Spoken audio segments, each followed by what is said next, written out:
Hi, YouTube. Welcome on in. Appreciate you guys coming through. We just had Rudius's English voice actor, Maddie, here. It was fucking amazing. I don't know what else to say other than the fact that they will be possibly joining us here for the finale. So if you guys want to come and experience the Mushoku Tensei finale deep analysis with Rudius's English voice actor, you guys know where the fuck to come, where the fucking best channel is, ladies and gentlemen. Hell yeah, brothers. I'm so fucking excited. With that being said, hey, not every episode is going to be like 3-4 hours long. Sometimes they can be an hour, 2 hours, depending on what's in the context for them. If it skips a lot of stuff, it skips a lot of stuff. If it doesn't, it doesn't. But hell yeah, brother. I'm so fucking hyped. With that being said, ladies and gentlemen, let's get right into it.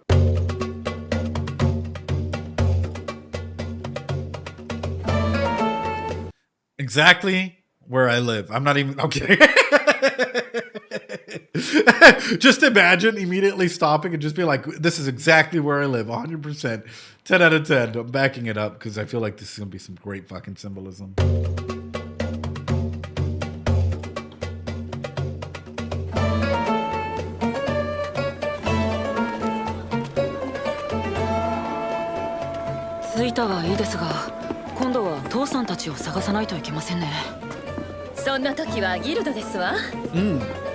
Actually, smart idea.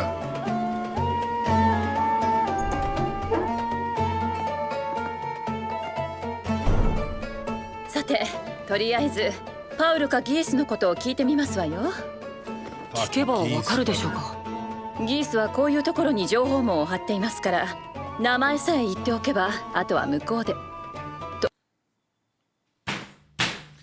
There's any one person I don't trust, aside from the man God, it's Geese! Let's be real here. Let's take this apart just for a second here. Geese is so incredibly smart for this time period. He stands out. He's my favorite character. I'm not going to lie to you. He's one of my fucking favorite characters. Absolutely. Because of how much he sticks out, right? His modern day knowledge, how he applies like aspects of like the importance of networking, being able to go out and do certain things, how he gathers the information, talks to people, so on and so forth. Geese is fucking great. Geese is great. How can you trust a man called Geese when he looks like a monkey? Great question. Great question. But through that, even past that, what he's doing right here, right now, and just pinging all around, right? He's probably gathering information, so on and so forth. Makes me wonder, how in trouble are we about to get? I don't know how else to phrase this. I can totally see Geese working in HR, waiting for you when you come, like, random meeting, last 10-15 minute meeting with them, randomly scheduled in your calendar, where you show up and it's Geese and your manager, and Geese is like, hey, we need to talk about your work performance, and we're letting you go. But no, like straight up, I just find it really, really interesting. Geese is a character in the way that he uses all of that. But past that, why do I have a weird danger feeling that keeps coming through, and it's highlighting it further and further, just with his interactions with how he is, who he is, and him being a part of this whole sequence? その必要もなさそうですわね。なあ、頼むって。おい、でかいの図体だけかよ。ギース？おお、エリナリーズじゃねえか。遅れましたわね。Brother。なんだね。むしろ早すぎるぐらいだ。っていうか、手紙出したのはまだ半年前だぜ。あ、もしかして手紙見てねえか。そのことは後で話しますわ。ゼニスの方はどうなっています？ I'll let it play out. 芳しくね、正直な。まあ、こっちも詳しくは後で話そう。とりあえず父さんのところに案内してください。おお、なんだ先輩だよな。ずいぶんでかくなったな。ギースさんはお変わりのないようで。やめろよこそばゆい。新入りでいいっての。あら、ずいぶんと仲がよろしいのね。一緒に牢屋に入ってた仲だからな。What does he immediately do by doing this? This is why I'm saying I love him, but I don't trust him. And I don't trust him for this one particular reason. He knows how to cater to his audience. And he knows how to go ahead and flip that so that the power dynamic always puts him in an unsa situation. Yeah, boss, don't even fucking worry about it. Hey, what up, big dog? How you doing? Appreciate you, my man. You're fucking incredible. Like, he builds everyone up. Yeah, he's able to build people up in a way that allows you to put your walls down So Geese is a good streamer that allows you to put your walls down and not fully like a boss. Like he's an official glazer. But no, like his EIQ, his emotional intelligence, and the way that he can see and understand people. He knew the distinct difference between how to interact with Elise versus how to interact with Rudius. And even judging someone based off of that, right? And understanding the difference in like interaction patterns, interaction sequences between one and the other, fucking key. And that is what's fucking important, right? When we look at someone that's able to quickly like deter not only how to talk to randoms, but also like how to put people in positions of power that allows you to get away with under weird sayings or whatnot. For example, this whole sending the letter thing, I didn't expect you for so soon, so on and so forth. Okay, I'll trust you on that. Might have happened. But then comes into question, why is it that you're so emotionally intelligent compared to all of the other people around in your vicinity in this age? He can change his mask on a fly. He should have an OnlyFans. Oh God. なあ先輩ああ、懐かしいな。と思い出話をしてる場合じゃねえな。パウロのところに案内するぜ。Oh shit. Also really quick, guys, if you guys were like, oh my God, I don't like the fact that there was only rats last time. We were trying to reach 40K. We got so close. 39,985 was her final number, if I remember correctly. And ladies and gentlemen, that's also to prove a point that, like, damned if you do, damned if you don't. People complain that there's chat is active and spoiling. And then people complain again if there's only fucking rats. Because, yes, I saw some random screenshots that were sent my way where people were legitimately pissed off that we were just using rats the entire fucking time. And people couldn't interact or lay down some weird spoilers. Guys, damned if you do, damned if you don't. I don't give a fuck at the end of the day, right? Because at the end of the day, we're here to analyze the story and talk about the characters and what's truly in there. It's sort of funny, though. It was really funny. But for me, it is what it is. I just love the fucking anime and what it's worth. But I also want to go ahead and I want to do this with you guys. It's a good way of starting off this little bit here. All right, EIQ. Who are the 5 most emotionally intelligent characters that we've seen so far? Or just intelligent characters that we've seen introduced so far? Who would you rate the highest as emotionally intelligent, ladies and gentlemen? The Man God? Elise, Cliff, Geese, and Ariel. Man God. So the standard are, and I'm going to write these in no particular order. Yes, it says 1 to 5, but I want you guys to go ahead and write that down, right? The standard would probably be, who's number 5? Now we can jam out to the Geese, Ariel, Elise, Soldat, Aisha, Elise. People are saying Elise, Soldat, wherever that may be, right? The main reason why I'm throwing this out there, though, wait, Orsted dumber than... It's not about being dumber. It's emotional intelligence, right? There's a big difference through that. EIQ stands for emotional intelligence, and there's a difference between intelligence quotient, IQ, and EIQ. IQ are your standardized tests that you're good at math, good at whatnot. EIQ means that you're really good at understanding people, understanding their wants and desires, social structure, power dynamics, so on and so forth. Where are they in that EIQ structure, right? Where are they in that emotional intelligence quotient, ladies and gentlemen? And that's sort of what I'm trying to throw out. When I look at a list of suspects, or whenever I look at individuals like this, it's like, okay, sociopaths tend to know how to go ahead and use their environment and the people around them for their will. Sociopaths are different than psychopaths in that sociopaths are created by society and psychopaths are naturally born that way, right? So we're looking at this, and my key thing is why does Geese rank so high? That is a question I want you to ask yourself. Why does Geese rank so high? No matter where you put him, I think we all recognize he's really, really emotionally intelligent. And also, why is the man got a dick? But aside from that, I wanted to go ahead and touch on that. Just for the aspect of self and for the aspect of understanding this character. I should have done the opening with Maddie. And told her, explain this. What do you mean you're okay with your son? Explain this. You fool. No. It is what it is. パウロも相当参ってるからな。エリナリーゼよ、おめえも言いたいことはあるだろうが、今回はちっとばかし抑えてくれ。約束できかねますわね。 Hi Alice, how you doing? 先輩もだ。前みたいな喧嘩はやめてくれよ。はい。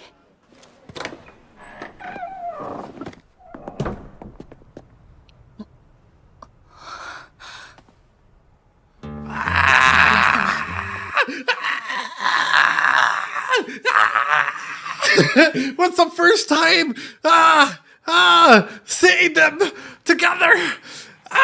Good to see you, Alice. This is me whenever you come on stream. That's so fucking adorable. Oh my fucking god, brother. Brother, Lilia is here. Deadbeat dad energy.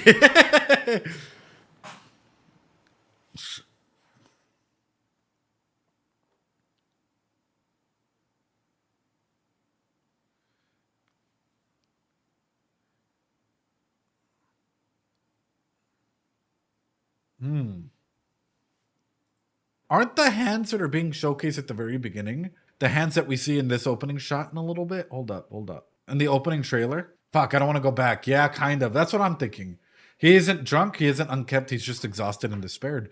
But let's talk about that. Let's talk about learned helplessness. After a while, right, wouldn't you start to give up in that scenario? After a while, right, if you keep running into a similar aspect, like let's say you had a professor that told you that you will never succeed, even though you had the right answers, they marked it wrong continuously.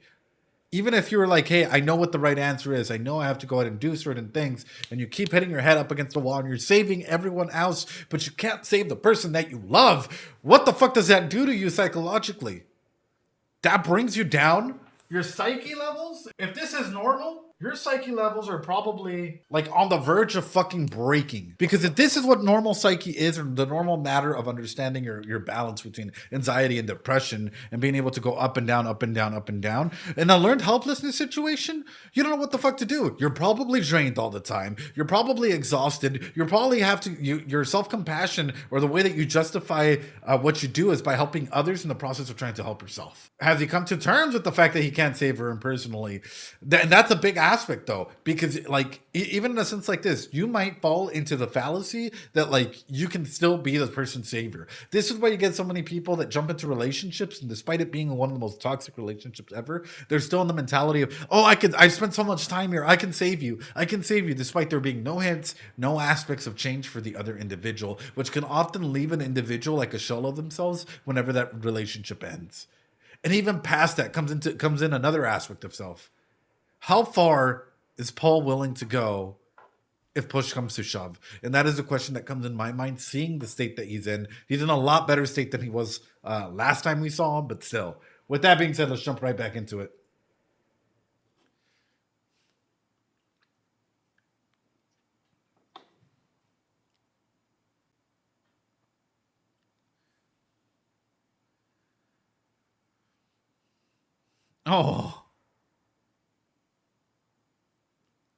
Oh, brother.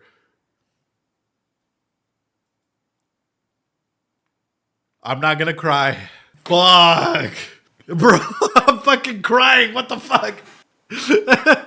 What the fuck, dude?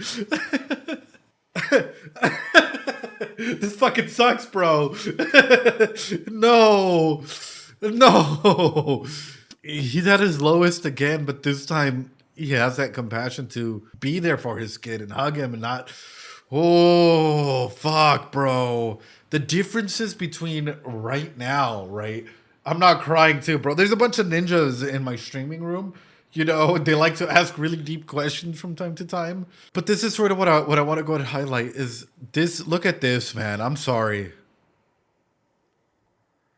This is a big reference to earlier on, man. A big reference to season 1, where it's like, Dad, let me tell you all about it. We traveled a demon continent, blah, blah, blah, blah, blah. But this time, now that it's come to revisit again, it's like, hey, I'll tell you about it when we leave. This time, they're communicating on the basis of, hey, you know what? Yeah, we'll talk about it afterwards. I love you. Blah, blah, blah, blah, blah. He's down, defeated. He's out there, but he's not drinking anymore. He's started to fucking change. And even past that, the first thing he goes into, he goes for a hug. Fuck, bro. Fuck. Growth.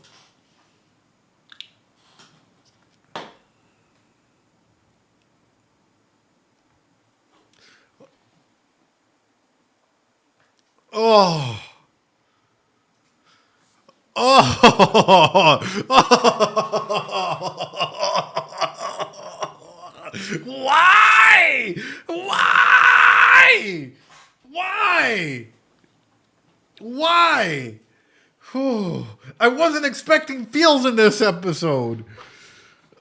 Oh, Rudy is the dad now. No, dude, this is fucking amazing. It's a beautiful way of just showcasing growth and at the same time showcasing that aspect of self. And even past that, for Rudy to see this,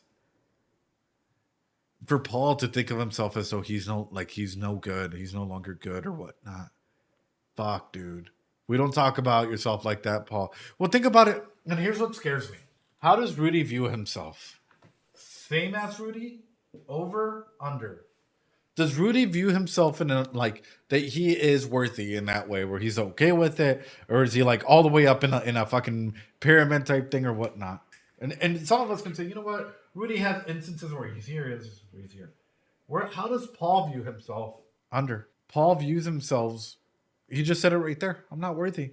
When you view yourself like that, this scares me. As a psychologist, as a therapist, I'd be signaling red flags. I would legitimately be like, we need to have an adult recovery team meeting at this point. We need to get all of your supports together, because once you start viewing yourself like this and you start giving up on hope, on whatnot, yes, there can be generational trauma. Yes, there can be all of these things. But once he's like this and, you know, and despair or helplessness starts to link in, why do you think I'm scared? There's a higher chance of suicidality.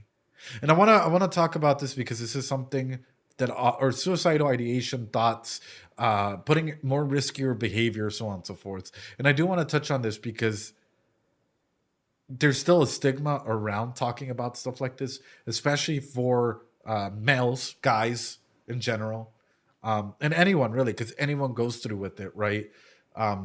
If you are feeling any type of way where you are feeling yourself in a position lower or under, or you know, you just don't feel like life is worth living, seek out professional help. Please do. If you've been waiting for someone to go out and say it, dude, seek out help, please. 211, there's 101 other networks out there to seek out help and talk about things. For me, seeing Paul in this way, it scares me because I have a feeling that like his riskier behavior for action and whatnot is going to skyrocket. Would you consider rushing into dangerous suicidality? I would rather be safe than sorry, cyberspace. And that's just in general, right? There's always, that's just in general when it comes to talking about people going through rough spots, or once they start viewing themselves in a lower than position, I'm not worthy, what's life even worth living for, so on and so forth. Ooh. And that's why looking at this, it scares me. It fucking terrifies me. He implies himself as a burden. Exactly. So if you guys are ever going through that, guys, this channel, this whole Discord, this community is nothing but love and support. It really is, but it is not a replacement for therapy in any way, shape, or form. It is a community that's built by you, for you, as a support network, as individuals that can come and enjoy talking about their favorite anime, talking about Mushoku Tensei, ReZero, all the anime out there. But if you guys are feeling low and if you guys are struggling, seek out help. There's 101 other networks out there. Look for your local network. There's free networks out there. There are individuals, there are therapists and psychologists that are willing to do pro bono work. Please seek help. With that being said, fuck, bro. Fuck.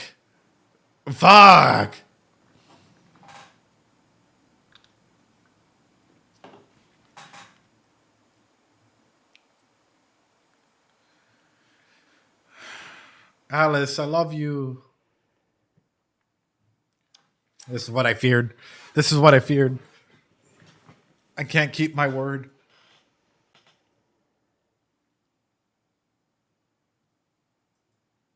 Everything that he just said right here, yeah, we're calling that meeting right now. We're calling that meeting right now, ladies and gentlemen. Please. Because what does it mean for him to keep his word? What would happen in an environment where he has to choose between keeping his word or something else? Like, oh man, Yo, I'm not in a position where, but I am getting help learning to like myself, and that's great, Darwin. That's great. Fuck, dude. Everything he's saying right now stings.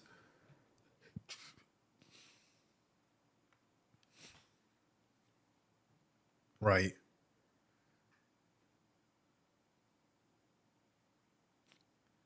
Oh.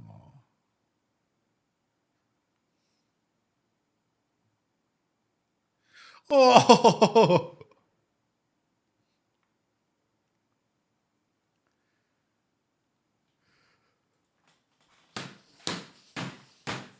Ah! What the fuck, bro? You're about to be a grandpa. Yeah, something to look forward to. And Rudy's attacking this the right way. Rudy is like, look, even his eyes light up, bro. His eyes literally go from without having any like. Let's take a look. Let's take a look at his eyes real quick. Hold on. Like, not really a focus on his eyes. I want you guys to just take a look at this.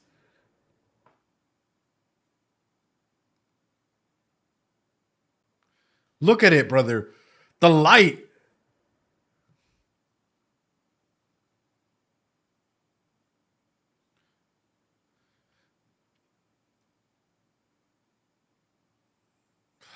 This fucking hurts, brother.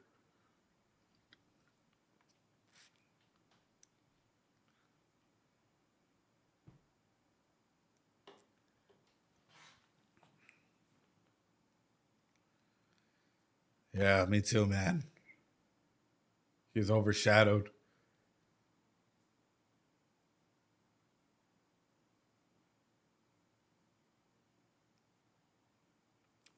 I know, I'm so teary.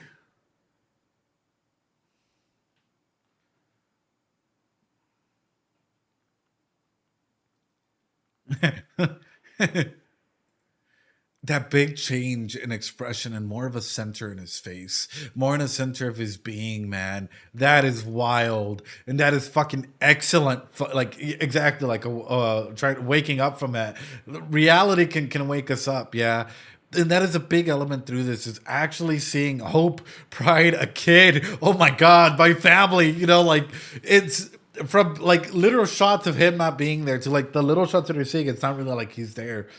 It would surprise anyone, but it's a little bit of happiness. It's a little bit of pride. It's a little bit of emotions that hit your fucking kokoro, man. It makes you fucking keep going. Oh, he's even tearing up.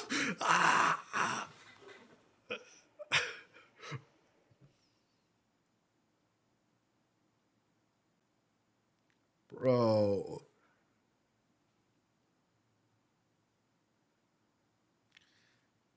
Now, Paul, let me introduce you to my grandma-in-law.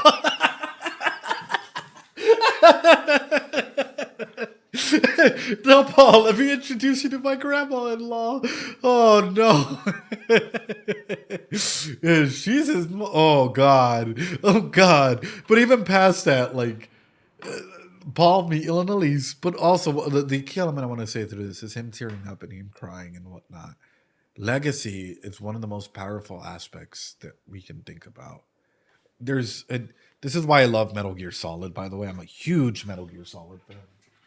Memes, genes, and scenes. When we look at an existential element, the DNA of the soul, exactly. Metal Gear Solid is all about legacy. When we look at memes, yeah, memetics, right? And that's the boss's will. Whenever we look, all that matters. Whenever we look at legacy, we have to take these three things into consideration. What do you want to leave behind for future generations, chat? What do you want to leave behind for future generations? The memetics of a situation, your genes, your family, what's next in lines, scenes, moments, whatnot. Unfortunately, right now, Beams is really, really powerful. The S3 project. When we look at a situation like this, what do you wish to leave behind? What do you wish to be? What do you wish to go ahead and do? It's wild. Memes and Metal Gear Solid pursuit of the concept of, yeah, And that's the wild aspect of it. It was back in 2001, 2002 for Metal Gear Solid 2 when they were talking about the aspect of memetics and legacy, otherwise known as memes. That is what leave everything I own in one piece. But what do you wish to pass on to future generations?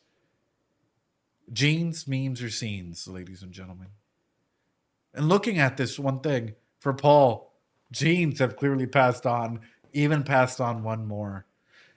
Memes, right, of the rat, I guess, of the rat family have passed on as well. It's great, but it scares me. It's great, but it scares me. And I'll tell you why it scares me. What happens when you meet all three? And you're an individual that is already in a state of learned hopelessness. An individual who can't keep his word. An individual who has already started pushing himself down in so many different ways. What happens to an individual whose legacy is already being met, or their legacy evaluation for itself or future is already met, but they're in a state of lowered, yeah, I'm scared. I am scared. Because what's there left to live? The kids are already growing up. You have grandkids now. Oh. Oh. Oh. 父さん、エリナ・リーゼさんは助けに来てくれたんです。父さんと顔を合わせたくないのを承知の上で。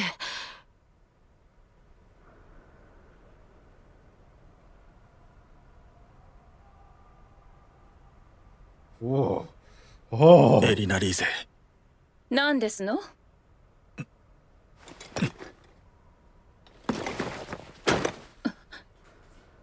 あの時は悪かった。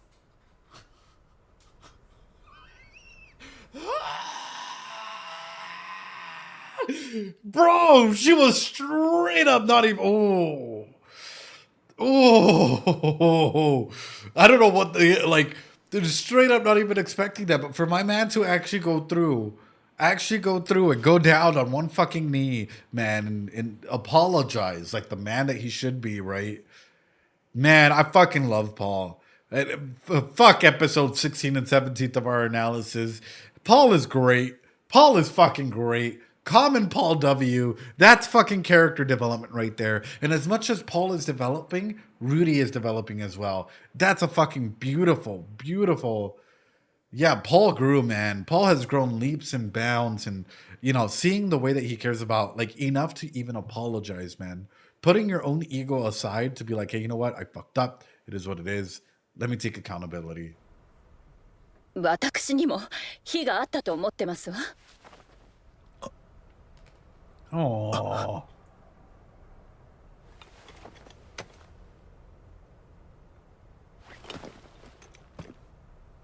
ありがとう、エリナ・リーゼ。どういたしまして、パウロ。Rudy, now you gotta drop the bomb. You gotta drop the bomb. Hey, Dad, I'm glad you guys are getting along, I gotta say a little something. That right there is family. Go fucking little Nicky on it. That's family right there, Paul. But that's awesome. That is so glad that I don't even watch this anime, but it's too entertaining. It's so fucking great. Actually just being able to connect on that level. That is, nothing beats family. That's Fast and the Furious has taught us something, right? Nothing can beat family. Except according to chat, maybe, I don't fucking know. Themselves, a rat or some shit. We don't even know what happened. でも、お前よく我慢できたな。もしかしてルディとやっちまったんじゃねえだろうな。まさかクリフの魔道具で何とかしましたわ。どれだ？クリフってのは？私の旦那ですわ。Husband? お前に旦那ってそんな物好きがいるのかよ。どういう冗談だよそりゃ。父さん言い過ぎです。クリフは俺の尊敬できる友人ですよ。マジか。悪かったな。今度紹介してくれよ。I like how she just adopted it and went through with it. She's like, yeah, he's my husband. Yeah, it's just a, it's just my husband. You see the little ring here? ええ、あなたよりよっぽどいい男ですわよ。何にせよ、ルーデウス、エリナリーゼ、感謝する。よく来てくれた。家族なら当然です。感謝はこれからですわ。状況を説明する。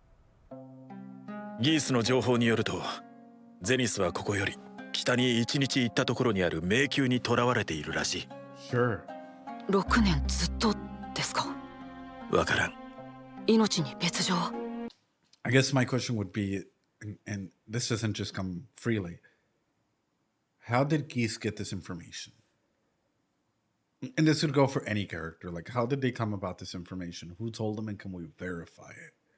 There's something in this where it's called desperate, like in psychology, we call it the call of the void, right? He said Geese, yeah. He knows a guy who knows a guy. He asked around in the light novel. There's a concept in psychology that it's being looked at, but not as much as I think it should be. The call of the void. The call of the void, essentially, it could happen to us at any time. How many of you have ever had a thought process like this, where you're driving and you're like, I wonder what it would be if I just went and went into the opposite side of the lane, even though you more than likely know it would cost you your life. Or I wonder what would happen if I walked into traffic, or if I jumped off of this, or if I did that, or whatnot. You don't really have any intents. You don't really have any plans to actually do it, but the call of the void is still there, right? And this often happens through disassociation means, trauma, stress. Could be 101 factors that genuinely affect it. And again, more research is being done into what is the call of the void, which comes into the next aspect of things. Intrusive thoughts, whatnot, right? But brings in the next aspect. What happens if, let's say that you can find a solution like this, or you are in a situation where it's life and death. You feel like a failure. Everything's adding up and the call of the void hits. Are you more than likely to do it if you already have predisposition? And that is what I want you guys to go ahead and think about. If all of your other qualities are already being met that are telling you that the world is bad, that you suck, that whatnot, that the world is better off without you, that you're failing as an individual, that everybody needs this other person more than you, so on and so forth, would the call of the void win? That is a question I bring up to you. わからん。数年前、その迷宮で消息を絶ったパーティーにジェニスらしき人物がいたって話を聞いたんだ。さらに最近になってジェニスを迷宮の中で見たって話もある。その迷宮ってのが古くて厄介でな。この1年迷宮探索のプロが4人も集まって半分も攻略できてね。情けない話だ。Mistranslation should say it was seen by a party going in. I'm fucking sus as fuck, bro. Because I thought the displacement incident... Hold on. わからん。命に別状。わからん。数年前、その迷宮で消息を絶ったパーティーにジェニスらしき人物。A few years back, the displacement incident happened earlier on. Way earlier on. We had Rudy and the Hokirishika incident, right? During that fucking... But he's saying a few years back. A few years back is 2 to 3. So 3 years after displacement incident, though. Someone who looked like Zenith was spotted by a party for a few years back. Oh, okay. That makes... Yeah. がいたって話を聞いたんだ。Translation. さらに最近になってジェニスを迷宮の中で見たって話もある。その迷宮ってのが古くて厄介でな。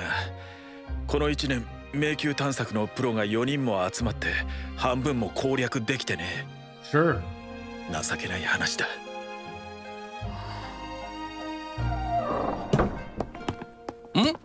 客人がおるのか。Wait! Are we about to see ROXY too? Wait! No, I can't fucking handle this. No fucking way, brother. I saw the dwarf and instantly came to mind. Wait a minute. もしやお前さんがパウロの息子か。はい。はじめまして、ルーデウスです。タル。Would she even recognize him? Would she even fucking recognize him considering how big he is? Or would she be like, oh my god, Rudy, you've grown, like, dude, this is fucking like groundbreaking. This is this is some good shit, brother. How big he is, how tall he is, brother. Last time that Roxy saw him, he was a short little like squinkle. He was like the size of your kneecap. Now he's like he's a grown man. You know, he's a handsome boy. ハンドだ。話に聞いていた通り、利発そうな男だな。全員揃ったところで話を続けるぞ。いいか？全員？ちょっと待ってください。ロキシー師匠はどうしたんですか？ Oh no. Oh no. Oh no. 嘘でしょ。ロキシは1ヶ月前、迷宮で罠にかかって。死んだんですか？ I fucking told y'all. I fucking told y'all. I fucking told y'all. Fuck the man god. Take 2 of these. Fuck you, man god. I don't give a fuck. Y'all can come after me on this one. Fuck the man god. Fuck the man god. You will regret it. You will regret it. God of war here, dude. Mano Godo. No. Because it takes them, even with their fucking traveling thing, it took them over a month to get there, dude. Like, fuck the man god. Straight up, dude. Instantly making him fucking pay like this. Oh, yeah, no, she's trapped in a fucking labyrinth type shit, dude. Other than that, I fucking love him narratively wise. Narrative wise, story wise, I fucking love him. Narrative wise, story wise, I fucking love him, dude. But like, character wise, like, I got an ad. I wonder why. 聞きたくない。だって、彼女は一人で迷宮を踏破できる実力者で、水曜級魔術師で、俺の恩人で。Bro, look at 聞きた that. くない。いや、転移魔法陣を踏んで行方不明になっただけだ。まだ死んだと決まったわけじゃね。おいパウロ、そりゃ無理だ。いくらロキシーでもその確率は。いや、ロキシーは魔術師としては規格外じゃ。生き延びておる可能性もあるわい。でも1ヶ月も見つからねえんだぞ。I love this. I fucking love this. This disassociation. It's a beautiful way of showcasing it. It is a beautiful way of showcasing this. I've never seen something do it more clear than this. And especially if you had headphones on and you can hear them just going on into the background and like, you know, everything fading away. Disassociation due to acute stress. This is what this would be considered. Not trauma. Do you guys know why?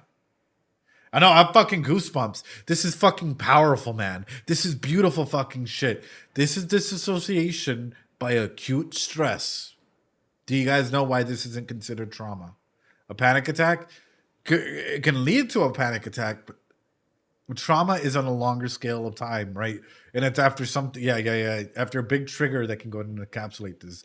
Acute stress is any immediate reaction that you can try and maybe possibly work your feelings through, get over, so on and so forth. The fact that Roxy disappeared so shortly before Rudy arrived, that's what I'm saying. There's a lot of stuff, but through this, people can go numb. And this is where emotions can go fucking wild. When you start disassociating like this, you got to be very, very careful. And you also got to be open and honest about why you're disassociating. Even in session, there might be something that triggers you, right? You're talking with a friend and he says something and you start disassociating. I would rather a friend say, hey, you know what? Sorry, I'm disassociating. Apologies on that. Something you said must have triggered me. I'm feeling this way, whatever, right? Because it's important to be aware of your trigger feelings. However, Rudy having this strong of an emotion, this strong of an attachment, and this shit happening, man, trauma is stored in the white ball. Chat, phasing out into, man, God's realm. That's why I'm saying, where does, I guess number 2, right? Him phasing out like this and whatnot, serious of concern, right? He's more than likely about to go ballistic to try and save her. Question number 3, where does the man god live? Legitimate question towards everyone in chat. where does the man god live? Does he live in the realm of the transportation circles? Because that's what I'm thinking. If this happened a month ago and she randomly fell into a transportation circle, then all of a sudden my guess is going to go ahead and be that he lives somewhere in the realm in between. And even past that, does that mean that he's trying to separate Roxy and Rudy for the purposes that something between them scares the fucking man god? It's been time and time and time again that we've seen it throughout season 1 and now season 2, where they've missed each other by mere seconds, by mere moments, and now by a single fucking month. And this is exactly what the man god said would happen. You'll regret it, and it's all following along that line. Fuck, bro.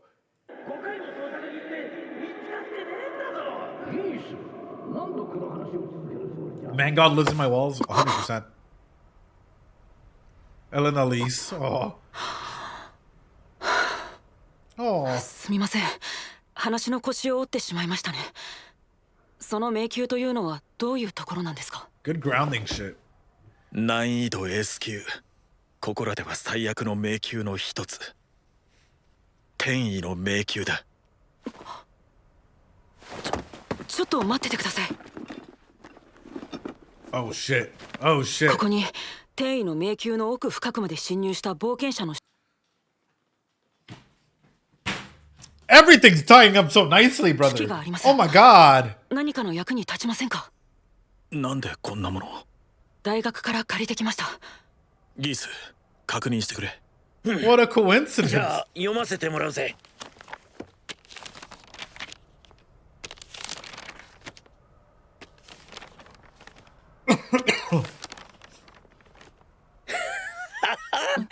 さすが先輩だ。これに書いてあることが本当なら第6階層までは攻略できたも同然だぜ。本当か？ああ、知りたかったことがほとんど書いてら。よし、全員が読み終わったらフォーメーションから決めていくか。So fucking excited, man.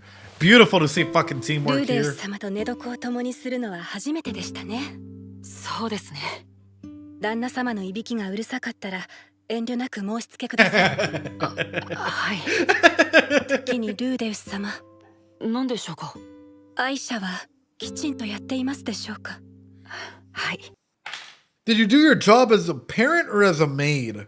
Lilia, I want to ask you that. Did you do your job appropriately as a parent or as a maid? That's my real question for you. 頑張ってますよ。ルーデウス様のお手を煩わせるよう Now, な how こ is と she はござい doing? ませんか？何も。家事も全部してくれてますし、助かっています。そうですか。わがままを言ってなければいいんですが。もう少しぐらいわがままを言ってくれた方が俺としては楽だったかもしれませんね。何ですか父さん、さっきからニヤニヤと。いや、なんかいいなって思ってな。何がですか？あのルディがよ、きちんと大人になってリーリャと話してるって光景がさ。I'm over here tearing up again. Imagine being in Paul's shoes, man, just for a fucking second here. And seeing that interaction as though, like, you know, Rudy was a fucking little kid again and like no time has passed and he's able to go out and interact with Lilia just for a second, where that desperation might like ease for a moment, right? Where you might not necessarily have to be like in the forefront of it and you can just be in the moment, dude. Family almost back for 6 years, man. Oh, he saw Rudy 8, 12, and 16. Exactly. That's what I'm saying. Like, that is such a powerful little moment to include there of him just accepting it and being in the moment and being present. Beautiful shit. そういやルディ、子供が生まれるとか言ってたな。その実は魔法大学に在学中に結婚したんです。結婚？誰と？エリスとか？いえ、シルフィーと魔法大学で再会できまして。シルフィー？上名村のか？生きていたのか？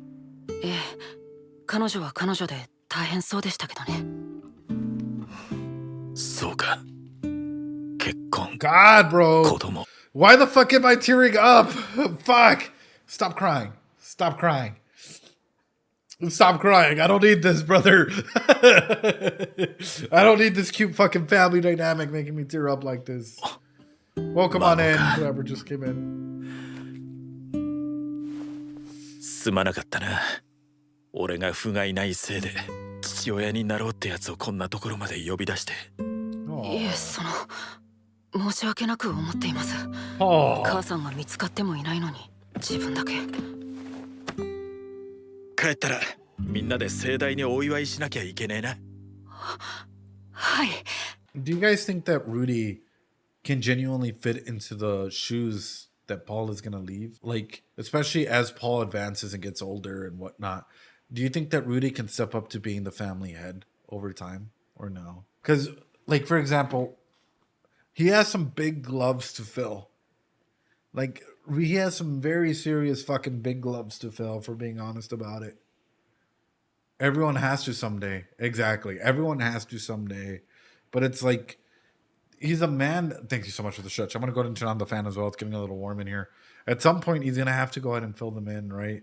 Whether it's the amount of change that he has created with his hands, or the amount of change that he's created, like, just internally at being, like, you know, the head of his family.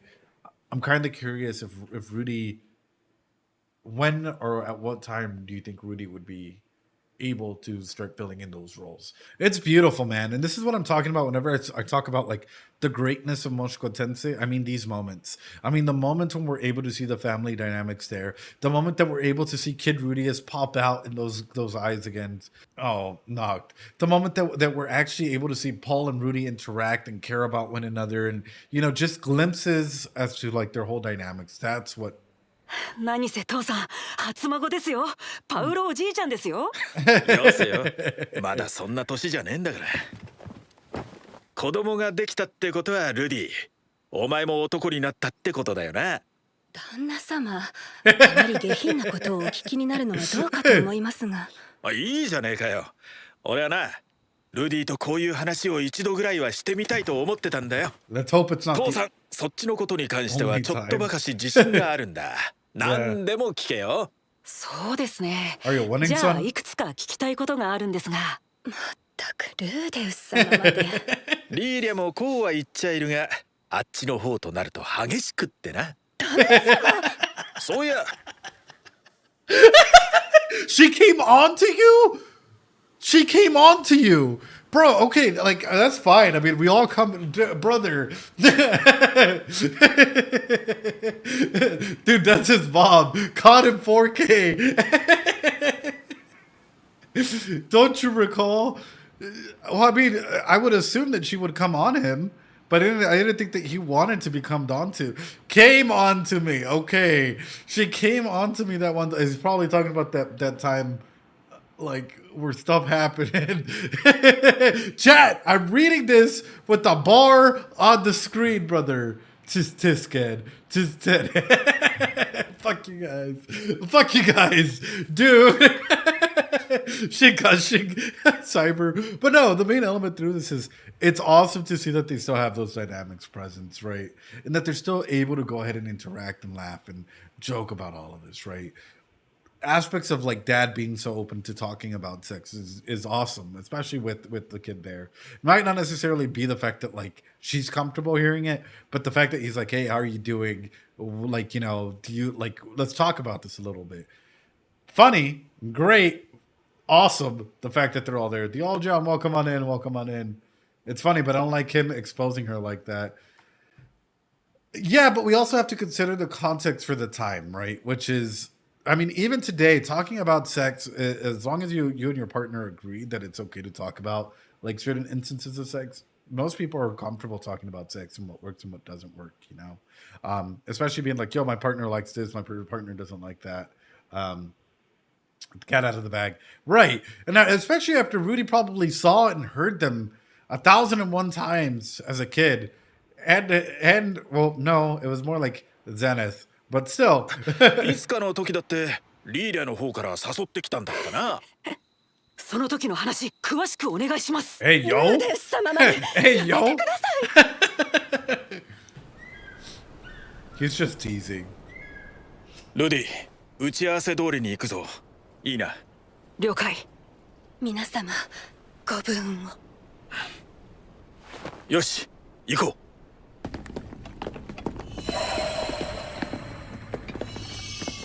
パウロよ、お前の息子は便利なものを持ってきよるの。 It's pretty sick. まあな、自慢の息子だからな。 Oh.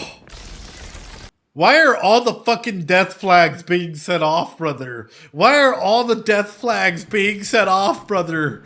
Don't fucking do this to me. Don't fucking do this to me, brother. Don't fucking do this to me, brother. He's my pride and joy. Don't fucking do this to me, brother. Talk reminiscing about the past, him hugging fucking Rudy. Oh, don't fucking do this to me, brother. There's so many fucking...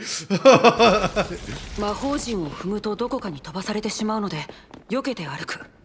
しかしたまに光らない魔法陣もあるので注意が必要でしたね。そうだ、ギースの足跡をしっかりと踏んでいけよ。魔物だ。 Yeah. Fuck that spider.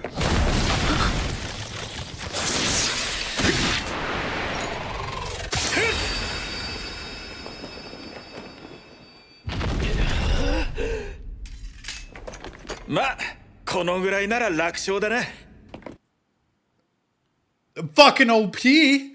Fucking OP, brother. Fucking OP as fuck. Holy shit, dude. He just runs through. It's like, all right, these are a piece of cake. We're good. We're good. Weird flex, but okay. Cool, Dad. Kakui. No, honestly, fucking amazing, though, to see this, right? And it's awesome to see the fact that, like, they can rely on one another. It's not just like Elise having to go and step in. I mean, Elise can cover a lot of different areas as well. We have a whole fucking gang coming back into this. Sick shit. ほんと余裕だね。Oh. 俺にかっこいいところを見せたいとか思っているのだろう。戦うパパがかっこいいのは分かってるから油断はしないでほしいものだ。パウロ、さっきから前に出過ぎですわよ。私が前でしょ。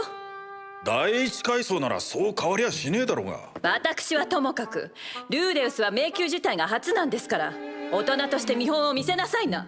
だからその緊張をほぐしてやろうと会話の機会を伺ってだな。嘘をおっしゃい。今のあなたからはゼニスがパーティーに入った頃の浮ついた空気を感じますわよ。Bro, this is so fucking good. It's Dad trying to be Dad. Dad trying to fucking show off like, hey, I can do this shit too. I like, se está volando, I'm still good, Grandpa Neg. まあそれを言われると弱いけどよ。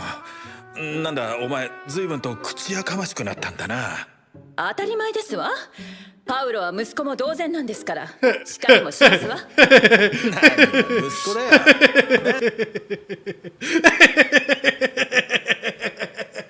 About that, Dad. Dad, about that. Hold on, wait a minute. About that, Father. You know. ルディ。実は知らないうちに親族になっているんだ、パウロよ。あそこが第二階層への魔法陣だ。敵が邪魔ですね。行くぞ。Shit. よいか、火は使うな。なぜですか。火を使うと部屋の中に毒が充満しよる。特に階層が深くなると注意が必要じゃ。 So it limits you. 毒とはおそらく一酸化炭素中毒のことだろう。 Lily, how you doing? Hope you're doing well. 天井を攻 Welcome 撃 on するのも in. ご法度じゃ。 Mods, can you give a shout out? 洞窟が崩壊するかもしれないからですね。そうじゃ。じゃからあまり水も使わない方がいい。なるべく氷を使え。了解。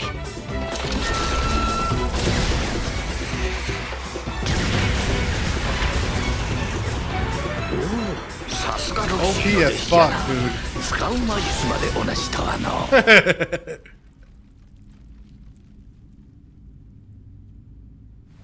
こっちで問題なさそうだ。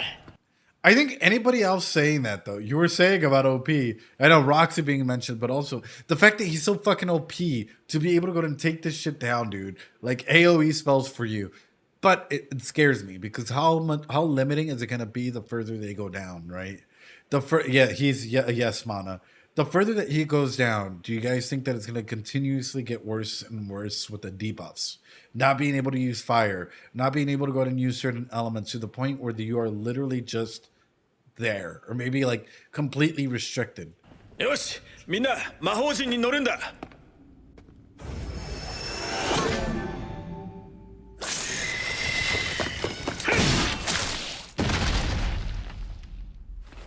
よし、ここで一旦休憩だ。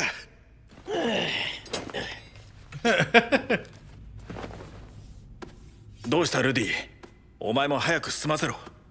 はい。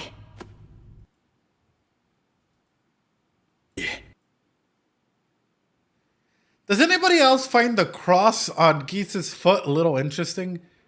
Is it like, what is the actual explanation for that? Because I'm about to make a big ass assumption here, and it ain't gonna be pretty. Like, I'm about to make a big ass assumption here, and it ain't gonna be pretty. Making safe, yeah, but you can make that with any other mark.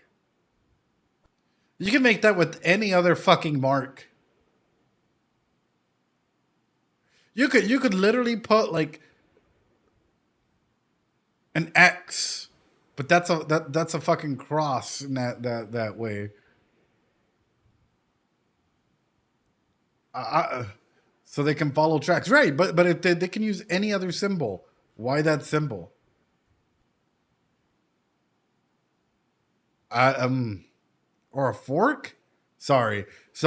My mind's already fucking speculating some wild shit, but I'm gonna keep that in my mind because I'm like, that is way too specific of a camera shot for it to be showing it to us almost directly.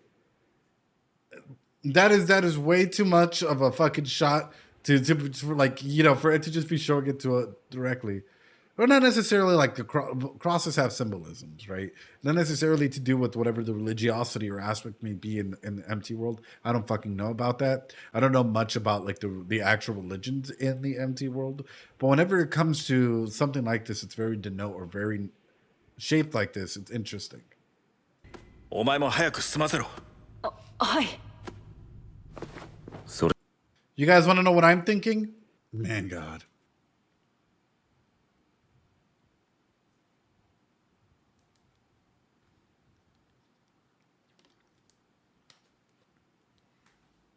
Do you like sex?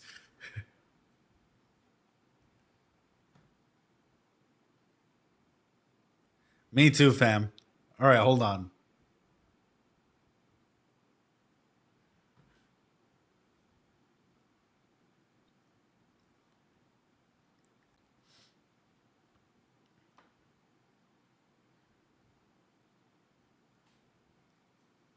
Hold on.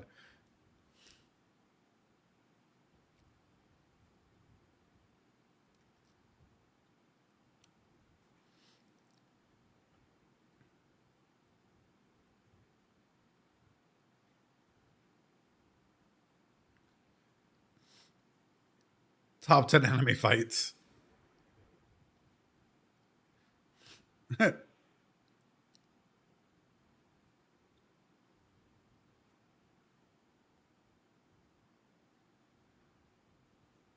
Hold on. Sorry, chat. It's important. I promise.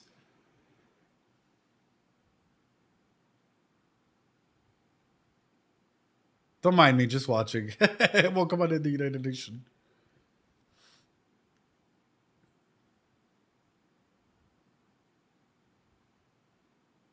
Yet.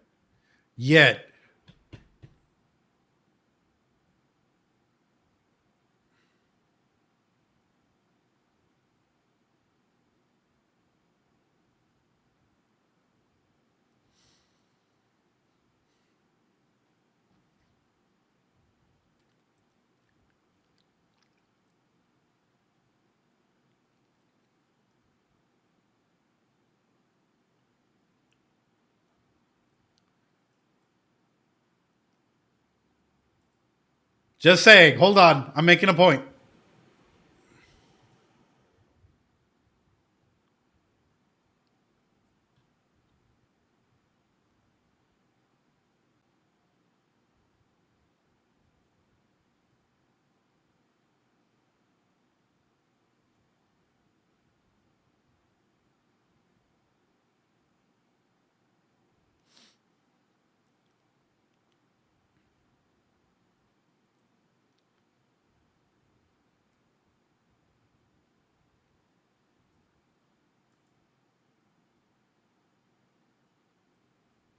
Nice conversation we're having here. Do you like sex? Do you guys think if we were to ask Keith, does the word man god mean anything to him? What do you guys think he would say? That is a question that I'm going through. That is a question that's spiraling through my fucking mind. That is a question that is sucking my brain at this point in time. Who? What is a man god? That is a good question. He probably doesn't, because the symbolism, the aspects that are pushed in there, the high EIQ, how he's able to go ahead and there's a lot that's fucking off that's striking me fucking weird. And even past that, the symbolism of like the cross on the shoes, which could have been any other mark. Again, it might just be an external view looking in and then trying to put meaning into it. That's probably my bad. But looking at that, for me, it's just fucking, it's highlighted my sus levels from sus to extreme sus. I don't know, man. それにしてもパウロが静かだ。 I might 第 be 一階層の overthinking. 時はこうした休憩ごとにどうだとかなんとか聞いてきたのだが、さすがに第二階層ともなると真剣さが違うな。ダディがクールだ。先輩、もうすぐ第3階層だ。本の通りなら転移罠は同じ階層にしか飛ばされないらしい。運が良ければロキシーはまだその辺りにいるかもな。はい。もっと何日もかけて潜るかと思っていました。基本はそうだが、今回はお前が持ってきた本があるからな。手探りで進むのと地図を使って進むのでは違って当然か。ここからが本番だ。まずはロキシーを見つけるのだ。先輩よ、勘でいいんだが、ロキシーはどの辺にいると思う？勘って。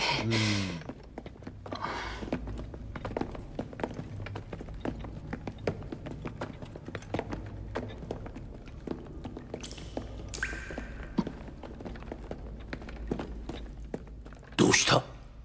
なんだ、ルディ。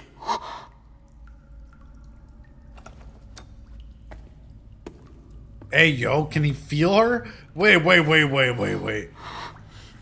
突然どうしたんですの？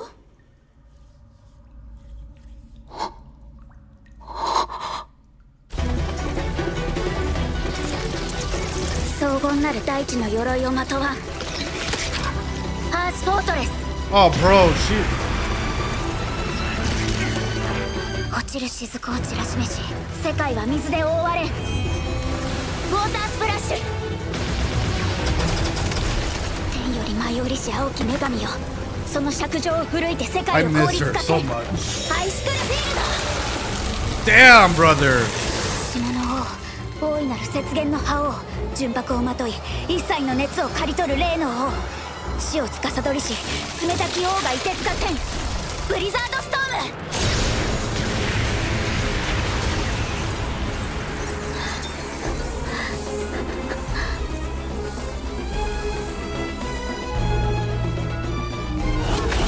Oh, what the fuck?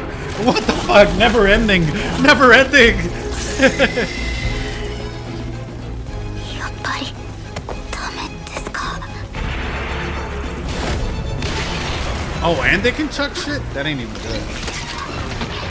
Mission survived. 焦げたる剣を持ちて敵を切り裂かん。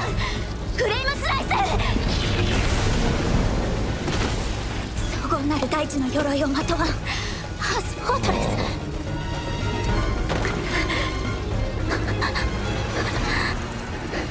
Oh.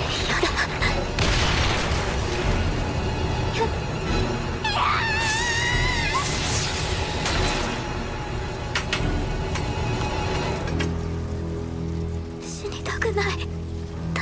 助けて。 Fuck, bro. 助けて。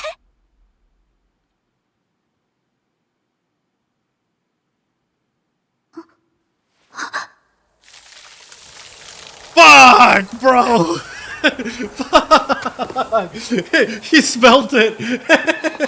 Damn, brother. Damn.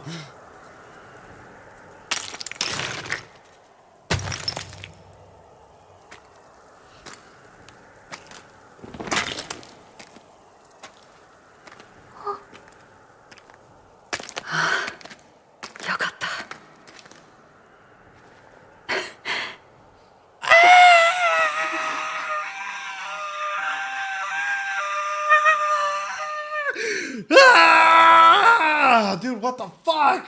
What the fuck? Ah! Ah! Oh no! Now Keith. Oh shit, brother.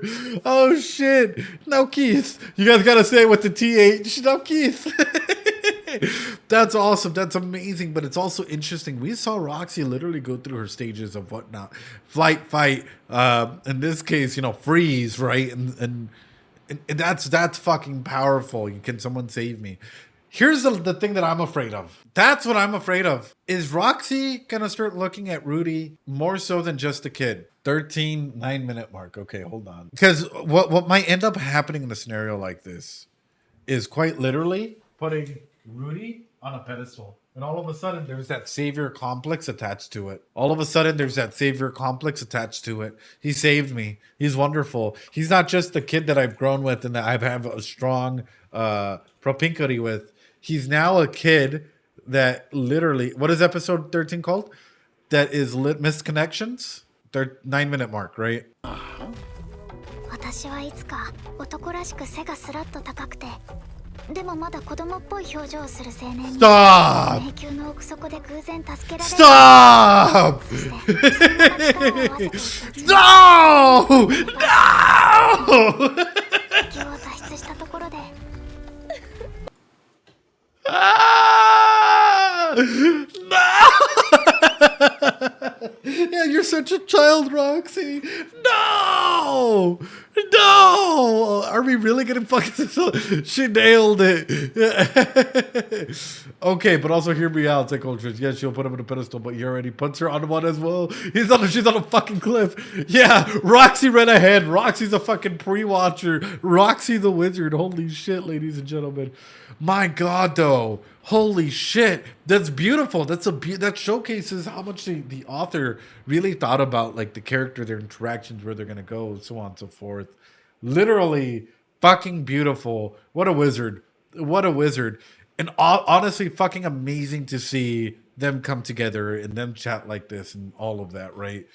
This is fucking powerful stuff. Holy shit, ladies and gentlemen. All right, let's see where this goes. Magic Circles of the Sixth Stratum. Ladies and gentlemen, what a fucking fantastic episode. It really brought everyone in back together. And now they're having the ability to go in and like chat about it and start moving forward. And we finally see Roxy again, the beautiful goddess whose panties probably smell amazing considering how long Rudy has had them. But ladies and gentlemen, that is so fucking hype. That is so fucking amazing. Holy shit, guys. Color me impressed. Color me impressed with this wild journey that it's been so far. And with the amazingness that Mushoku Tensei brings towards the discussion table, you know. SB will be joining us in just a little bit, ladies and gentlemen.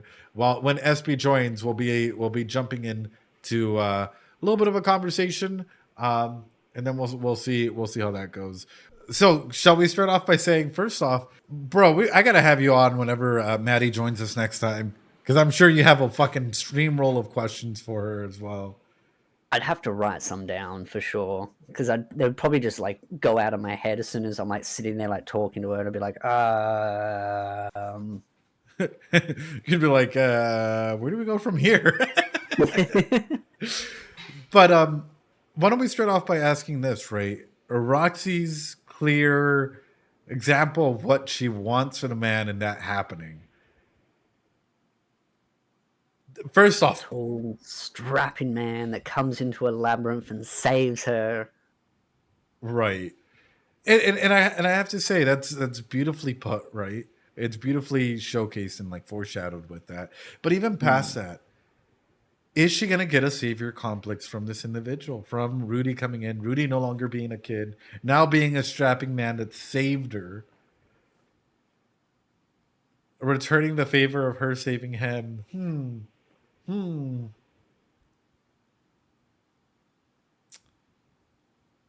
of course, we've talked about that what they end up doing, but the question comes down to what would push her to make that initial step of wanting to initiate that relationship. Do you think she's capable of doing that all on her own?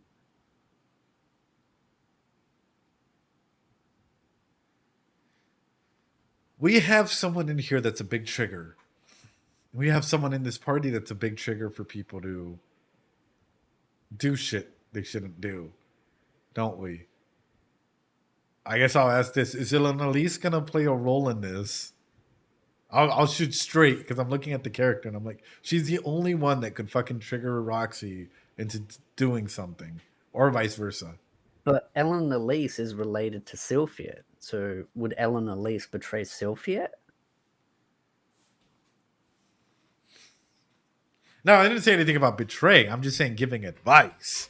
Hold on. Wait a minute. Because sometimes it's about giving advice. Another thing is betraying, right? Follow your heart. Come on, SP, follow your heart. What would happen, if all of a sudden you're unhappy? I mean, depends on how you would look at it. Like, imagine a scenario if, like, Roxy's like, oh, I want to get with Rudy, and Ellen Elise is sitting there going, oh, yeah, Rudy's with my granddaughter. And then she's like, oh, Roxy, you should just, like, totally do something with Rudy. Is that not a little bit betrayal? What comes in the next question? How is her relationship going to be with Paul at the end of the season? Is it going to be there, good, bad, non-existent, like completely cut off ties with them? What is that going to go ahead and be? I mean, funny enough, the light novels never actually explain what their squabble was about, which is kind of funny. My theory is that Ellen Elise, Ghislaine, and Paul had a threesome. Ellen Elise got attached to Paul, and then Zenith appeared in the party, and then Paul attached himself to Zenith, and then she got upset that he ditched her to go for Zenith. Oh, so yeah, you have the light novel readers being like, wrong. I don't remember it ever being directly, like, they hint at little things of, like, little squabbles and stuff that they had, but they never initiate exactly what the squabble was about. So to the person, full capital, saying wrong, then tell me the page, the volume, and the chapter, because don't spoil I mean, maybe I've forgotten some stuff in reading it. I mean, it's been years since I've read most of it. Only the recent ones I've read. Paul's Guidon, Keck. Is that in a volume that I haven't read yet? What is Paul's Guidon? Paul Guidon. Or is that web novel? It's in the mobile game. I'm not playing a fucking mobile game. I don't have time for that shit. They really came through it. They're like, you haven't played the mobile game, Fucking chat. Oh my god, that's so I good. hate mobile games. Don't you dare bring up mobile games to me. That's hilarious. You haven't even played the mobile game. Like, how can you know? Lore is lore. Lore is lore. Lore is lore. No one's gonna fucking fight it. Mobile game is not really canon. Yeah, I mean, I hate when when series break their lore up into, like, different things, like game, light novels, and then, like, side stories. So I'm like, please just keep it all in the source material itself. Don't, like, pump it over to side stories. I mean, ReZero is one of the worst for that because they've got, like, a million different side story game variations, and I'm like, ugh. Yeah, Kingdom Hearts. So apparently they tagged you in something. But through that, my main question is this: so, if their relationship starts to turn south or something ends up happening, don't you think Ellen Elise might want to get out of this family dynamic? In that way, where it's like, hey, you know what? I don't want to be fucking Paul's grandma-in-law as well. Like, let's go ahead and break this relationship up. That way we don't have to deal with it. Because in the same moment, she was telling Cliff, right, earlier on, oh, I love you, blah, blah, blah, blah, blah. And then the panties things, they take it off of her. First thing she does, she goes and gets a train in that one city they stopped in. So, how I guess how much do you think that she's monogamous in her relationships at all, or believes in that? The thing with Paul, not Paul, Cliff and Ellen Elise is their lifespan. I mean, unless he can come up with a solid fix for her curse, at some point she will probably pretty much go back to her old ways somewhere down the line. And I'm not talking like years, I'm talking like 50 or so years later, unless Rudy can keep topping it up even beyond. I don't know. It's just one of those where I'm like, at some point she will probably go back to her old ways somewhere deep down in the future. It's just one of those, it's an interesting relationship, because I've always found Cliff and Ellen Elise's relationship to be an interesting one, because he's very religious, very built on his strong beliefs, while she is a little bit of a wild card, but she's willing to mold a little bit into what he wants as his beliefs. Right. Trying to be careful of what I say. Well, past that, Masha was saying you could hear the sadness in her voice when she went manhunting. Though you can, I mean, you really can, but at the same time, in comes in the aspect of time. At the end of the day, let's put Sylphie and Rudy into the situation. Sylphie, does she live as long as a normal elf or half elf? Do you know, SB? Yes, I do know the answer. Not sure if I should be allowed to say it. Oh, no. But, I mean, being that she's a half-elf, I think it's kind of obvious that she'll have a longer than normal lifespan. Okay.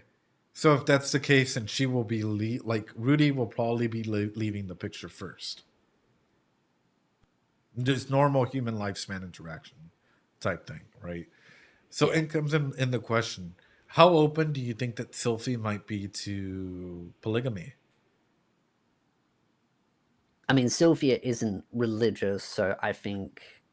And I think you've also got to look at the man god as well, because the man god kind of indicates that she is willing for it. Because he talks about, oh, well, if you stay, you'll be able to shack up with one of the beast girls. So clearly she's okay with it. If the man god knows a variation of the timeline where he's with one of the beast girls and with Sylphia. So clearly he's spoiling... Man god spoils the story of that she's willing to be accepting to a more open relationship. Sure. So then comes in my question. If Rudy gets with ROXY and so that they come back home, they have a very open, wonderful marriage. They have their own little polycule there. Wouldn't both of them outlive Rudy in that essence? Yes. Ooh. The only one that yeah. Like his wait. What do you mean the only one that wouldn't? Wait, finish your thought, boy. I was just meaning other family members, he has maybe some kids, maybe his sisters, those kind of people. His other family members, his mom, his dad, those kind of people. You said I slipped, okay? I slipped. It's hard. The only one that would, I was like, wait, what do you mean by that? Ooh.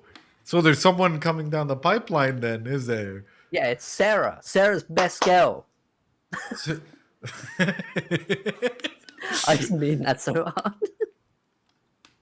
It's Towhand. You saw how he looked at Grey Rat Brother. Exactly. Towhand is so the next one. I guess question for you is, can you tell me a little bit more about Talhand? Because I feel like the series has only touched on him a little bit, and I feel like you might have that breadth of knowledge that I might need to conceptualize the character further. There's not much in the light novels actually about him. There really isn't. Oh, he swings in a certain direction, and that's pretty much it. He's there. Yeah, he's there, but they don't really talk much about him. Just that the succubi don't like him. I mean, hey, you know what? Sometimes you got to be the interspecies reviewers of this world. You got to step in and handle business that way. But okay, even past that, like I'm trying to retract my steps here. Let's talk about the symbolism or the aspect of self for Mr. Geese there. Geese, I know we've been running back and forth for a number of episodes here, playing a game of gotcha. For Geese himself, do you think that he's associated in any way, shape, or form with the man god? That's an interesting question to ask. Stop, no. I'm playing with myself at this point. No. Okay. Fuck, what was Rudy referred to? I'm trying to think. We had a conversation about this a long time ago, SB. Trying to process it. Don't do that on stream. Because we've seen. I'm trying to go through everything, our conversations and whatnot. It'll come to me later. I'm having issues. He's the only person in Paul's party who didn't fancy him, right? So what symbol is that? The main question that I'm trying to lead into then, I guess, is this: would you trust your life to Geese or no?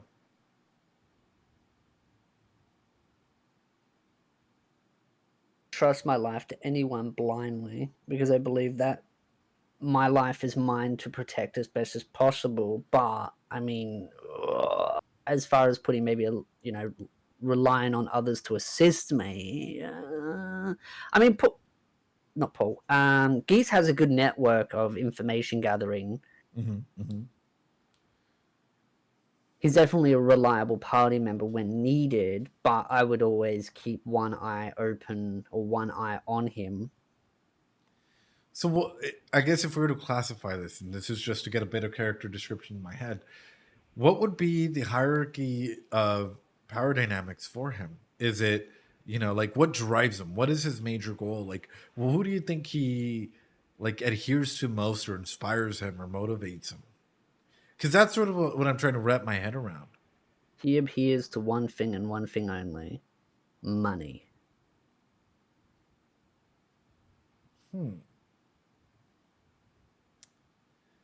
Money, but yet he wears that? If you don't watch out, he'll take your credit card and gotcha away. No, not my gotcha account. Geese is a classic gotcha player. Is he? Yeah. Geese the gold digger. No, that is beyond fucking interesting. Okay. No, I'm just curious because I have a working theory on Geese, and I think the further that we go into this, the more that my suspicion is that he's working with the man god.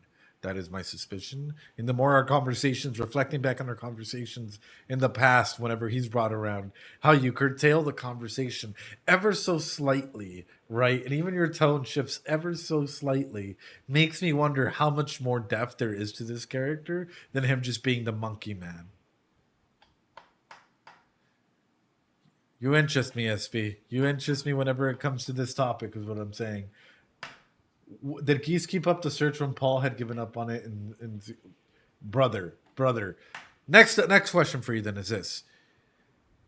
Clearly, the whole using teleportations to travel into everything's tying up so nicely, which is wonderful. It's great, right? However, in comes in the element of they got the letter. At the same time that they got the letter and Rudy chooses to not adhere to what, like, the man god said, Roxy gets teleported into another room full of all of this stuff.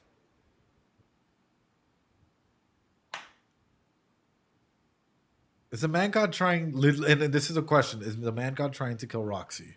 Has this been the main goal? Because clearly everything is tied too coincidentally, too perfectly, almost to the fucking T with stuff happening. Well, here's the question: do you think Roxy would have still gone into that trap whether Rudy was there or not? That's an interesting question. And then the next question comes down to, if you believe that to be so, would Rudy being there made a difference on her rescue?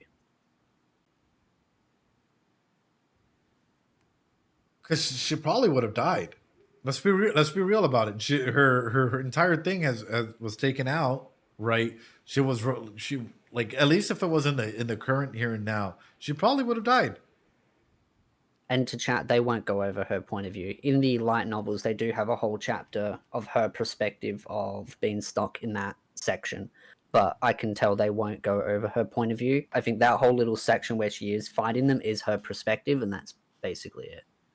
Well, according to the information we just got from Maddie, what are they ending off with? Volume 12 of the book?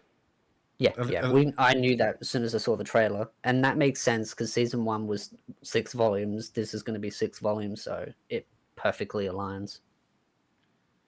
Also, I do want to say this to all the Mushoku Tensei haters or people that were doubting our channel.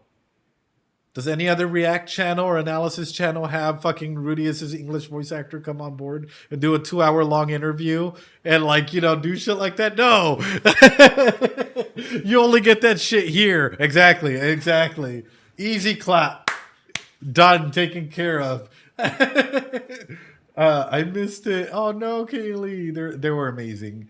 They were amazing. But there's so many fucking awesome elements to the story overall, and the way that it's like portraying itself, that, like, number one, this whole Paul scene, you were in the chat. I'm fucking tearing up about it. Like, I remember episode 16 and 17 being like, no, fuck Paul. You know, like, back in the day, I'm not going to tear up about it. You know, if anything happens, blah, blah, blah, blah, blah. Now I'm fucking dreading it. Now I'm like a fucking puddle just seeing him tear up at the fact that, like, Rudy is there and trying to be a dad again. But see, like, that's what makes Mushoku Tensei so good, is that Paul is just like any other ordinary father. Right. He tries to do what he believes is best, but of course he is only human, and he will stumble and he will fail. And it's interesting seeing a lot of the people that are like, Paul's the worst thing ever, he should die, he shouldn't exist, and blah, blah, blah. But it's like, if you look at humans in general, we are very flawed, we make mistakes, we stumble. But you look at the way Paul has gotten himself back up, gotten over his alcohol problem, and he's trying to focus on trying to save his family. Though he feels like he's failed because he's had to rely on Rudy, he still is trying to do the best he can to protect his family, and he's willing to go to crazy lengths to protect them. The question is, how far do you think he will go to protect his family? Well, I was talking about this earlier with chat, and I guess I'll ask you this. Do you think that Paul, because, yeah, first off, is Paul willing to give it all for his family? And I think that's a real question to ask. Is Paul willing to give it all for his family? That is so fucking real. And then comes in the next question. We see Paul and Rudy constantly, the symbolism of hands being used with them, right? Like generational legacy that's being passed and so on and so forth. If we were to go ahead and put it in this way, right, or I guess in this manner, how important is it for Rudy to match up to, like, the impact or the head that Paul has done so far for the family, to be the head of the family? How important of a role is that going to be for Rudy going further? Does he have the hands to do that right now? Does Agents of Change?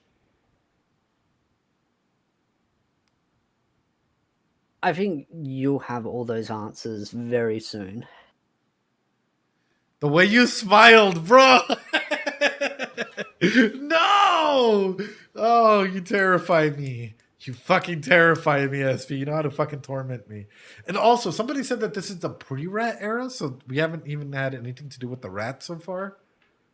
Somebody in the comments just, like, slung that by. So I was like, oh, we're in the what? The pre-rat era. Oh, we everything's to do with the rat. Also, man, I never thought I would hear Maddie say that as well. You know, it's just a rat. It started a movement. It's just a rat. Contagious. It's just a rat. Literally.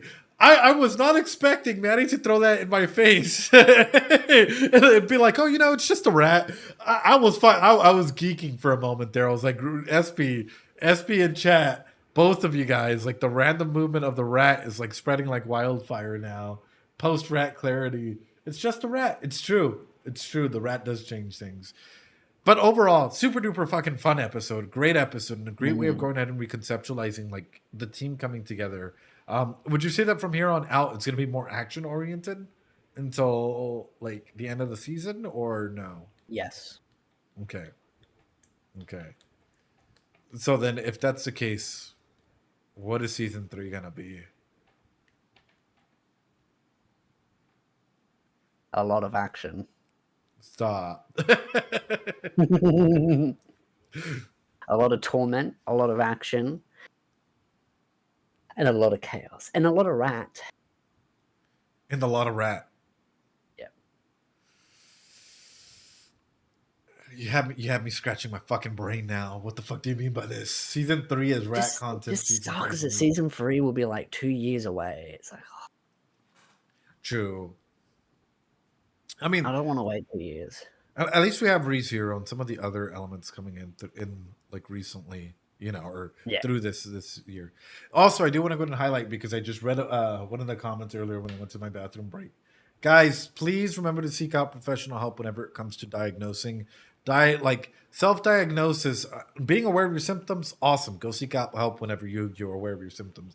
But saying that you have this or you have that without actually fully knowing is not okay. Any mental health professional, any therapist worth their dollar will always highlight this. Yes, some people might, in some communities might get triggered by it, but that's not like any therapist worth the ethical guidelines, with the ethical, responses of the APA or so on and so forth will always tell you, being aware of your symptomology, A-okay. Being open to saying, hey, you know what? I feel depressed during like summer or depressed during winter, or hey, I get super duper into Warhammer 40K whenever it's brought up, or I get really, really involved in certain things. Being aware of symptomology, cool. Self-diagnosis can be a little fucking dangerous, because then all of a sudden you start shaping your worldview around your self-diagnosis instead of being fully diagnosed. Once you get fully diagnosed, you can talk about it. And that's the main element that I'm trying to go to bring up, because I'm seeing a lot of kids and a lot of individuals growing up using that symptomology as an aspect of highlighting, oh, I am this. And it's like, wait a minute, you haven't even been properly diagnosed yet. And misdiagnosis is huge, is a real rampant problem due to this like self-diagnosis aspect. So go seek out professional help, and I will always highlight that. Super duper important. With that being said, SB, holy shit though. Holy shit, brother. Get that, but getting professional help with poor insurance is hard. It can be, Maeve, but at the same time, there's a lot of pro bono work out there. You just got to ask or send an email to all your, like anybody in the area. There's bound to be a therapist or a psychologist that will do pro bono work at some point in time. Yes, but it's a lot less, Magius. Like the rate of misdiagnosis in a professional setting, you would rather have a misdiagnosis in a professional setting than by self, because at least if it's misdiagnosed in a professional setting, you can come back and point to it and get it changed and, have the entire system working for you, as opposed to having a self-diagnosis and not knowing and living with that misdiagnosed self-diagnosis. And guess what? There's no one there that's going to be able to go and fix it, Oftentimes, whenever it comes to teamwork, I hate to put it this way, I'm going to go and curtail this a little bit. Whenever it comes to diagnosing, if anybody in my team or if in my team diagnoses someone, it still has to be reviewed by other people. I diagnose and then somebody else reviews it just to make sure that everything aligns. So there's a checks and balances system, and you should always get rechecked every 6 months to a year. Yep. Anyway, there's a question for you, SB. Can you comment on what they said in the interview about people stop? Oh, yeah. So SB, Maddie potentially said that people might stop watching. Like, I think she said 10% or 30%. Forgot what percentage she gave because of the rat. What are your thoughts on that? Oh, yeah, I know what she means. Yeah. I can't say too much. 30%. Yeah, I could definitely understand. Trust me, when the rat approaches, if you think the drama now is bad, holy fuck, is the rat going to cause controversy? This shit's tame compared to what's going to happen. There's a lot of shit that happens that's all involving the rat that's just pure chaos. It is just...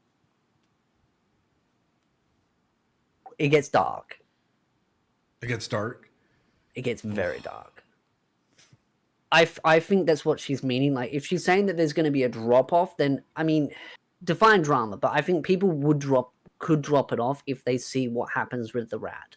And I mean, I'm just saying that there's going to be drama that's associated with it, because anytime something controversial slightly happens, whether it's Paul, Rudy, or some other character in the story that does something, there's always going to be drama. And especially with what's entailed in the rat itself, there's some couple of major keynotes that will happen that will get people really riled up, and it will give them ammunition to be like, this is a bad series.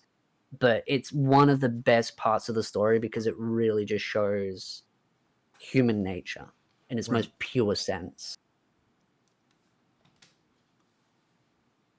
Somebody says, personally, I hate Sophie mainly because of that moment. I don't know what moment you're talking about. But there's a lot of things that happen. Oh.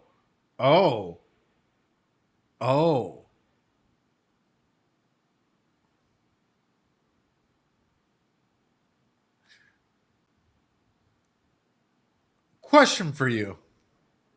Since we're thinking about, or I'm thinking about, and I asked her this, like, what would you do to try and make hurt Rudy? Here's a question for you. And she said rat. But I'm kidding. But question for you. Would Rudy ever have a miscarriage? Or would Rudy ever have like a kid that passes away? You might know this. I don't fucking know. I'm not going to say much, but there's a lot of emotional things that will entail Rudy in the future. There's a lot of mistakes he will make. There's a lot of misjudgments he will make. And a lot of that has been hinted at already. Oh, no. Oh, no. Oh, no. Rudy is looking pretty swollen. Well, color me shocked. Color me impressed. I'm so fucking excited to see where this goes, man. Next week looks like it's about to be fucking insane, especially as it progresses up. Father's Day is in 2 weeks, ladies and gentlemen, on the 16th. I might have to leave. I think it'll be fine, especially if I schedule my Father's Day dinner at 6 p.m. That'll be fine. Depending, though, and I think this is the big element. I was counting how many episodes there left. Stop. Now, when you start counting, all of a sudden, well, yeah, because the finale, Maddie's also joining us. I have to state it again. Maddie will be joining us, the English voice actor for Rudy. She'll be joining us for the finale if she can move some stuff around.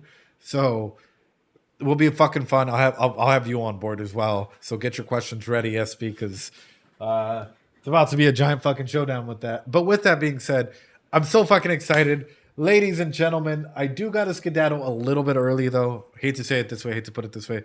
Have a bunch of stuff I need to catch up with, work-related, unfortunately, this time. With that being said, though, SB, any final thoughts, any final things that I should be aware of? Very excited for these next 4 episodes, especially the next 2 episodes. You're very excited for these next 2 episodes? Yeah. What do you mean? What do you mean? Where are we going? Father's Day is a very special day. SB? SB?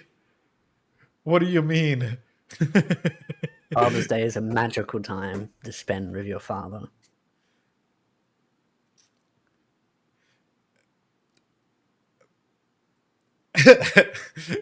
SB, you're fucking giving me a heart attack here. What do you mean, brother? I don't want to have to. Ooh, emo only mode. Am I gonna be devastated? That is the real question. Am I gonna be devastated come Father's Day? The rat. What do you mean? What do you mean the rat? What do you mean the rat? Oh, shit. you're gonna love it. Oh, I can't wait. Oh no. Alrighty. Ladies and gentlemen, boys and girls, I'm coloring fucking excited. Thanks so much for joining us, ladies and gentlemen. Come and join us. Every Sunday is Mushoku Tensei Sunday, approved not only by people in the community, myself as a fucking therapist, psychologist, SB, the wonderful fucking analyzer that he is. Go check him out in all of his fucking networks. Spiritual analysis. You want to shout out your other channel as well? Because I always mix it up. Oh, just a spiritual analysis. There you That's go. the one that I mainly plug. So Spiritual analysis, approved by fucking Rudius's English voice actor. This channel is approved by all, ladies and gentlemen. I appreciate you all coming through. Practice some self-care, ladies and gentlemen.